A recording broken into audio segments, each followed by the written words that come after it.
Hi everyone, it's Susie from Pretty Deadly Self-Defense. In the last video, I talked about grief and how grief moves in circles and can come in waves. Usually, hopefully, with a little less intensity each time, making it a little easier to bear. But grief isn't the only thing that comes in waves. And during this time of quarantine, one of the things I've been consistently experiencing is existential angst.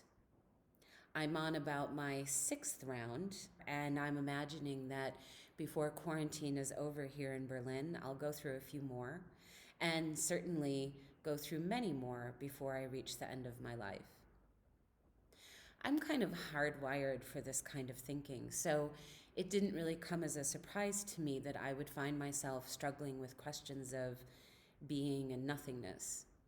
But it may come as a very unwelcome surprise and something uncomfortable, if not downright frightening, for people with a different nature.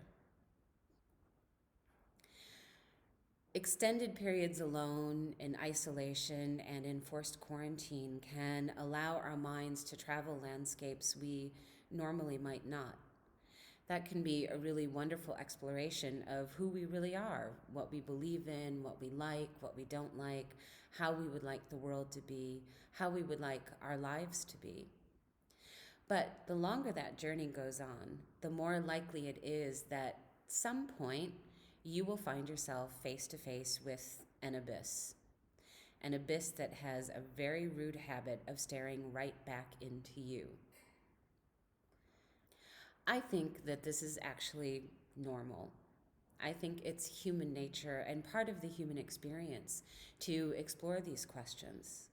Philosophers, musicians, writers, poets, artists have made some of the most heartbreakingly beautiful work asking the question, what is the meaning of life?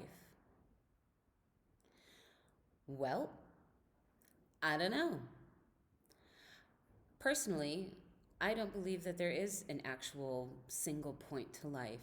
I don't believe that there is an overarching purpose to our lives. I believe that we are here, we have some experiences, and then we're not here. But one thing I have noticed over the course of my life, in all the cities I've traveled to, and all of the things that I've seen, both good and bad, is that humans, us as a species, have a tendency to share. There's the really big, generous sharing of first aid and food and clothing, housing, warmth, support, safe harbor, and love.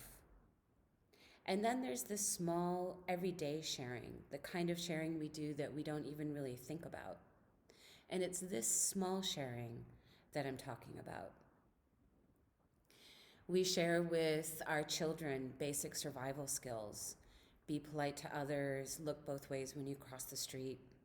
We share with our teenagers social skills to use throughout their lives as they mature. Don't backstab your friends, be consistent in your studies. We share with the lady at the grocery store who's wondering where the milk is, or who asks us to reach an item on a high shelf. We share with the guy sitting next to us at the bar. This place makes a good martini, or there's a shop that sells cigarettes on the corner. We share little tips and tricks that we pick up along our ways with our coworkers, our neighbors, our loved ones, our children, our parents, our friends, and even complete strangers. Of course, this isn't everybody, and it isn't all the time. Everybody has moments where they need to be closed off, too.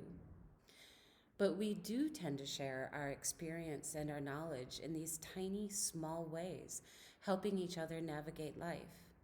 It's pretty amazing once you start seeing it. And it's so consistent in every culture and country that I've ever visited. And people do it without even really ever thinking about it. It's so natural and such a part of our daily lives that I've come to believe that this is the purpose of our life as a species.